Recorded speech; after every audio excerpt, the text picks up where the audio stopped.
नमस्कार दोस्तों, चंद्रा इंस्टीट्यूट के YouTube चैनल में मैं अतुल मिश्रा आप सबका स्वागत करता हूं। दोस्तों, ये वीडियो आपका एक डेमो क्लास है, डेमो क्लास दूसरा है जो कि आरआरबी एनटीपीसी 2019 से संबंधित है। दोस्तों, इस वीडियो के माध्यम से मैं आपका साइंस का सिलेबस कंसीडर कर रहा हूं और साइंस में जनरली आप जानते हैं कि इसको तीन मेन ब्रांचेज में डिवाइड किया जाता है। पहला है बायोलॉजिकल साइंस यानी बायोलॉजी, दूसरा है फिजिक्स और तीसरा है केमिस्ट्री। तो ये वीडियो एक बायोलॉजी का बेहतरीन टॉपिक, एक बेहद ही महत्वपूर्ण टॉपिक जो आपको समझने में हमेशा से कठिनाई रहती है और जहाँ से मैक्सिमम सवाल भी पूछे जा सकते हैं, उस टॉपिक को इस डेमो क्लास के माध्यम से आपको मैं बताने का प्रयास करूँगा। तो दोस्तों, हमने जो टॉपिक सिलेक्ट किया है इस वीडियो में वो है आपका अंतःस्रावी तंत्र, अंतःस्रावी तंत्र, जिसे इंग्लिश में इंडोक्राइनोलॉजी कहा जाता है या इंडोक्राइन सिस्टम कहा जाता है।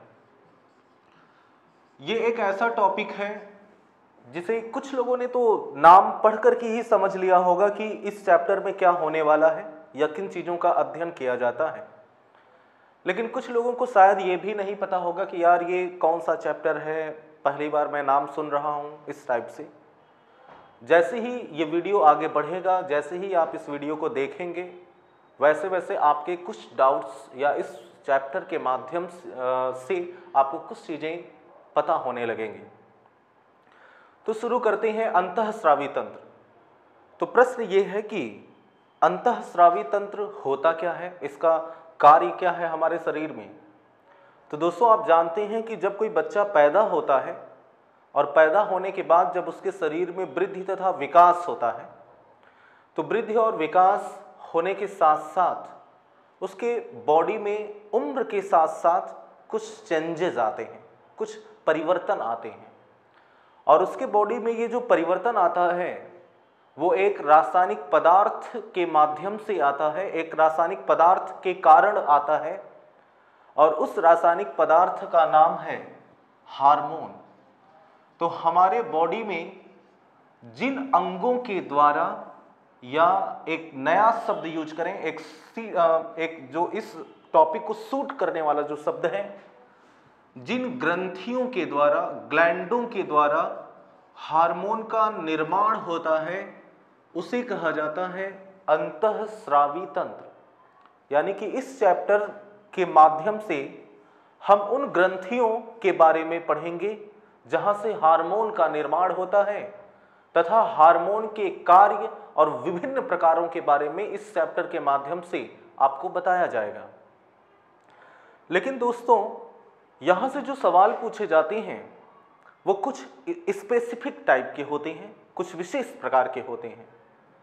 कुछ विशेष प्रकार के इसलिए होते हैं क्योंकि अगर इस चैप्टर के नाम पर चले जाएं और केवल इसी चैप्टर को ही हम कंसीडर करें तो हमें कुछ सवालों को सॉल्व करने में प्रॉब्लम आ सकती है। इसलिए एग्जामिनर करते क्या है कि जब बात उठती है ग्रंथियों की, ग्लैंडों की, तो हम क्यों एक ही प्रकार की ग्रंथि के बारे में अध्ययन करें, अर्थात क्यों हम ऐसी ही ग्रंथियों के बारे में पढ़ें जिन ग्रंथियों के द्वारा हार्मोन का निर्माण होता है। क्यों ऐसा न किया जाए कि हमारे शरीर में जितनी प्रकार की ग्रंथियां हैं उन सभी ग्रंथियों के बारे में पढ़ लिया जाए, ताकि अगर कहीं से भी एग्जाम में सवाल आए तो हम उसको सॉल्व कर सकें। तो यहां पर जब बात चली है ग्रंथियों की, तो मैं इन ग्लैंडों के बारे में आपको एक एक करके बताऊंगा और आप उसको विधिवत तरीके से समझने का प्रयास करिएगा। दोस्तों, हमारे शरीर में जो ग्रंथियां होती हैं, जो ग्लैंड्स होती हैं, वो बेसिकली तीन प्रकार की होती हैं। जो पहली ग्लैंड होती है उसका नाम है बहिस्रावी ग्रंथि, बहिस्रावी ग्रंथि, जिसे इंग्लिश में एक्सोक्राइन ग्लैंड कहा जाता है। और जो दूसरी ग्रंथि होती है, जो कि हमारा चैप्टर था, जिसे अंतःस्रावी ग्रंथि कहते हैं, इंग्लिश में अभी बताया गया था एंडोक्राइन ग्लैंड। और जो तीसरी प्रकार की ग्रंथि होती है उसे मिश्रित ग्रंथि, या इंग्लिश में इसे मिक्स्ड ग्लैंड कहा जाता है। ये 3 प्रकार की ग्रंथियां हमारे बॉडी में होती हैं। अब आपके मन में ये सवाल आ रहा होगा कि मैंने अभी बताया था कि अंतःस्रावी ग्रंथियां वो ग्रंथियां होती हैं जिनके द्वारा हार्मोन का निर्माण होता है। तो आपके मन में सवाल आ रहा होगा कि बहिस्रावी ग्रंथि क्या है और मिश्रित ग्रंथि क्या है। तो एक एक करके हम इन तीनों को डिफरेंशिएट करने का प्रयास करेंगे, इन तीनों के अंतर के बारे में समझने का प्रयास करते हैं। दोस्तों, सबसे पहले अगर हम इस बहिस्रावी ग्रंथि और इस अंतःस्रावी ग्रंथि को पढ़ लें तो मिश्रित ग्रंथि के बारे में आपको अपने आप जानकारी प्राप्त हो जाएगी। तो प्रश्न ये है कि बहिस्रावी ग्रंथियां क्या होती हैं और अंतःस्रावी ग्रंथियां क्या होती हैं।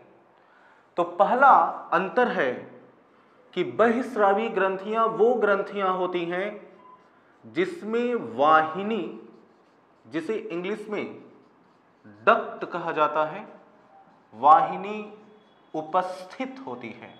जिसमें वाहिनी उपस्थित होती है उसे एक्सोक्राइन ग्लैंड कहा जाता है। और अंतःस्रावी ग्रंथियां वे होती हैं जिसमें वाहिनी यानी डक्ट अनुपस्थित, एब्सेंट होती है, अनुपस्थित होती है। जैसे ही आपको ये पॉइंट बताए गए वैसे ही आपके मन में एक सवाल और आ जाता है कि वाहिनी क्या होती है। तो दोस्तों, ये सवाल तो कई बार एग्जाम में पूछा जा चुका है कि किन ग्रंथियों में वाहिनी नहीं पाई जाती है। तो अगर सवाल पूछा जाए कि किन ग्रंथियों में वाहिनी नहीं पाई जाती है तो आपका उत्तर होगा अंतःस्रावी ग्रंथि। और अगर सवाल पूछा जाए कि किन ग्रंथियों में डक्ट यानी वाहिनी पाई जाती है, उपस्थित होती है, तब आपका उत्तर होगा बहिस्रावी ग्रंथि। अब प्रश्न वो जिसका उत्तर आप जानेंगे कि वाहिनी क्या होती है, डक्ट क्या होती है, तो समझिएगा ऐसी ग्रंथि जिसमें शाखाएं होती हैं, जिसमें कई ब्रांचेस इस प्रकार से निकली होती हैं, उसे बोला जाता है बहिस्रावी ग्रंथि। ये डक्ट ही हैं, ये जो कई शाखाएं हैं इन्हीं को डक्ट कहा जाता है। और जिन ग्रंथियों में होता है उसे बहिस्रावी ग्रंथि कहा जाता है। इसमें वाहिनी नहीं होती तो ये सीधा एक पाइप की तरह होती है जिसमें ब्रांचेस यानी वाहिनी यानी डक्ट नहीं पाई जाती। अब यहां पर एक प्रश्न और ये उठता है कि इसमें वाहिनी के होने से क्या होगा और इसमें वाहिनी के न होने से क्या होता होगा। तो देखिएगा, इसमें वाहिनी होने से इसके द्वारा जो पदार्थ बनता है वो सीधे ब्लड में नहीं आता है, सीधा सीधा उसका ब्लड के साथ कोई कनेक्शन नहीं होता है। ये एक विभिन्न स्थान पर बनता है, शरीर के किसी एक अंग के पास बनता है और वहीं पर अपना कार्य कर देता है। लेकिन ये एक ऐसी ग्रंथि है जिसमें वाहिनी नहीं पाई जाती। इसके द्वारा जो हार्मोन बनता है या जो पदार्थ बनता है वो ब्लड के साथ मिक्स होकर के पूरे बॉडी में प्रवाहित होता है। तो प्रश्न कि इसमें वाहिनी होती है या नहीं, तो इसमें नहीं होती। इसमें वाहिनी होती है। वाहिनी वो है जिसमें कई ब्रांचेस होती हैं और वाहिनी न होने का मतलब इसमें कोई ब्रांच, कोई शाखा नहीं होती है। अब दूसरा अंतर समझेगा, बहिस्रावी ग्रंथियां वे ग्रंथियां होती हैं जिनके द्वारा एंजाइम का निर्माण होता है, एंजाइम का, जिनके द्वारा लार का निर्माण होता है, सलाइवा का निर्माण होता है, श्वेत जिसे पसीना कहा जाता है, पसीने का निर्माण होता है, श्लेष्म जिसे म्यूकस कहा जाता है, श्लेष्म का निर्माण होता है, दुग्ध मिल्क का निर्माण होता है, आंसू टीयर का निर्माण होता है। तो बहिस्रावी ग्रंथियां वे ग्रंथियां होती हैं जिनके द्वारा पहले नंबर पर एंजाइम, फिर लार, पसीना, श्लेष्म, दुग्ध, आंसू आदि का निर्माण होता है। लेकिन अंतःस्रावी ग्रंथियां वे ग्रंथियां होती हैं जिनके द्वारा केवल और केवल हार्मोन का निर्माण होता है, याद रखेगा। अब इसका उदाहरण एग्जाम में बहुत पूछा जाता है। बहिस्रावी ग्रंथियों का उदाहरण है जैसे लार ग्रंथियां। पूछा जाता है कि लार ग्रंथियां किस प्रकार की ग्रंथियां हैं? सैलिवरी ग्लैंड इंग्लिश में कहा जाता है। तो लार ग्रंथियां एक प्रकार की बहिस्रावी ग्रंथि हैं। या सवाल ऐसे भी पूछे जाते हैं कि लार ग्रंथियों में वाहिनी पाई जाती है या नहीं पाई जाती है? तो लार ग्रंथियों में वाहिनी पाई जाती है। जैसे स्वेद ग्रंथि, यानी जिसे पसीने की ग्रंथि भी कहा जाता है, इंग्लिश में इसे स्वीट ग्लैंड कहा जाता है। जैसे अश्रु ग्रंथि, अश्रु ग्रंथि, टीयर ग्लैंड। जैसे दुग्ध ग्रंथि, मैमरी ग्लैंड। जैसे जठर ग्रंथि, जिसे गैस्ट्रिक ग्लैंड कहा जाता है। ये सारी ग्रंथियां बहिस्रावी ग्रंथियों के उदाहरण हैं और इन सभी ग्रंथियों में वाहिनी पाई जाती है और इनके द्वारा विभिन्न प्रकार के पदार्थों का निर्माण हमारे शरीर में होता है। याद रखेगा, बेहद ही महत्वपूर्ण पॉइंट है जो कि एग्जाम में पूछे जाते रहते हैं। अब बात करते हैं अंतःस्रावी ग्रंथियों के उदाहरण के बारे में। तो अंतःस्रावी ग्रंथियों का पहला उदाहरण है पीयूष ग्रंथि, जिसे पिट्यूटरी ग्लैंड भी कहा जाता है। और ये पीयूष ग्रंथि जो होता है मस्तिष्क के मध्य भाग में पाया जाता है और इसके द्वारा लगभग 9 हार्मोन का निर्माण होता है और ये सारे हार्मोन सभी अंतःस्रावी ग्रंथियों के कार्यों का नियंत्रण करते हैं। इसलिए पीयूष ग्रंथि को मास्टर ग्लैंड भी कहा जाता है। दूसरा जो ग्लैंड होता है वो है थायराइड ग्लैंड, जो कि कंठ यानी गले के पास पाया जाता है। तीसरा, थायराइड ग्रंथि के बगल में एक ग्लैंड पाई जाती है जिसका नाम है पैराथायराइड ग्लैंड। एक और ग्लैंड जो कि किडनी के ऊपर पाया जाता है, इसे एड्रिनल ग्लैंड कहा जाता है। फिर होता है गोनैड्स। ये जो गोनैड्स होता है, जिसे हिंदी में जनद कहा जाता है, ये 2 प्रकार का होता है। पहला होता है अंडाशय, जिसे ओवरी कहा जाता है और ये महिलाओं में होता है। और दूसरा इसमें होता है वृषण, जिसे टेस्टिस कहा जाता है और ये पुरुषों में पाया जाता है। यहां से 6 हार्मोन का निर्माण होता है। ओवरी के द्वारा फीमेल 6 हार्मोन का निर्माण और टेस्टिस के द्वारा मेल 6 हार्मोन का निर्माण होता है। तो ये अंतःस्रावी ग्रंथियों के टाइप हैं। अब बात करते हैं मिश्रित ग्रंथि क्या होती है।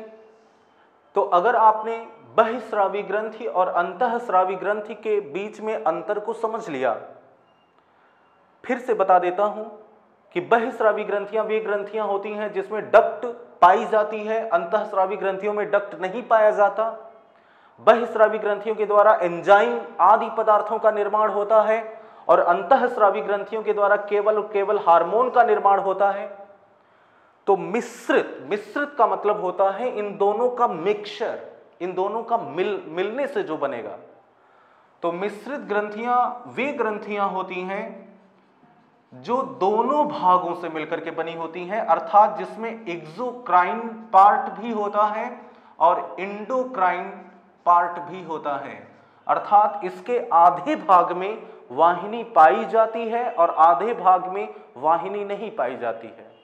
या यूं कहें मिक्स्ड ग्लैंड वो ग्लैंड होता है, मिश्रित ग्रंथियां वे ग्रंथियां होती हैं जिसके द्वारा एंजाइम का भी निर्माण होता है और हार्मोन का भी निर्माण होता है।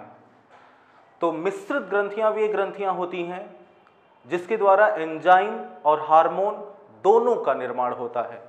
जिसके द्वारा केवल एंजाइम बनता है वो बहिस्रावी, जिसके द्वारा केवल हार्मोन बनता है वो अंतःस्रावी, और जिसके द्वारा दोनों का निर्माण होता है उसे मिश्रित ग्रंथि कहा जाता है। और उदाहरण की बात अगर करा जाए तो हमारे शरीर में केवल और केवल एक ही मिश्रित ग्रंथि है जिसका नाम है अग्नाशय, जिसे इंग्लिश में पैंक्रियाज कहा जाता है। इसके द्वारा एंजाइम और हार्मोन दोनों का निर्माण होता है, इसलिए हमारे शरीर में अग्नाशय एकमात्र मिश्रित ग्रंथि है। तो जब भी ये जितने भी पॉइंट्स आपने यहां पर लिखे हैं उन सारे पॉइंट्स से सवाल है। अगर आपने ये वीडियो देख लिया और इस वीडियो के माध्यम से आपने हर चीज को कॉपी में लिख लिया और याद कर लिया तो आपसे कोई भी सवाल यहां पर गलत नहीं होने वाला है। लार ग्रंथियां किस प्रकार की ग्रंथियां हैं, श्वेत ग्रंथियां किस प्रकार की ग्रंथियां हैं, अश्रु ग्रंथियां, दुग्ध ग्रंथियां, जठर ग्रंथियां, ये सारी ग्रंथियां बहिस्रावी ग्रंथियां जो कि हर बार सवाल में पूछे जाते रहते हैं किसी न किसी एग्जाम में। या ये सब ग्रंथियां किस प्रकार की ग्रंथियां हैं, अंतःस्रावी ग्रंथियां, या मिश्रित ग्रंथि कौन सी होती है, अग्नाशय, या अग्नाशय किस प्रकार की ग्रंथि है, मिश्रित ग्रंथि, या ऐसी कौन सी ग्रंथि है जहां से एंजाइम और हार्मोन दोनों का निर्माण होता है, तो अग्नाशय। ये महत्वपूर्ण पॉइंट्स आपके लिए एक वरदान साबित हो सकते हैं। तो दोस्तों जरूरी है कि आप इस वीडियो को देखें और इस पर अपनी प्रतिक्रिया दें, आपको कैसा लगा, और आपको क्लास के बारे में और ज़्यादा डिटेल में जानकारी चाहिए और भी डेमो क्लासेस के बारे में आप जानकारी लेना चाहते हैं, हमारे कोचिंग के द्वारा निर्धारित फीस के बारे में समझना चाहते हैं, तो ये हमारा व्हाट्सएप नंबर है 8299310097 8299310097। इस नंबर पर आप व्हाट्सएप कर सकते हैं। Thank you so much, thanks a lot.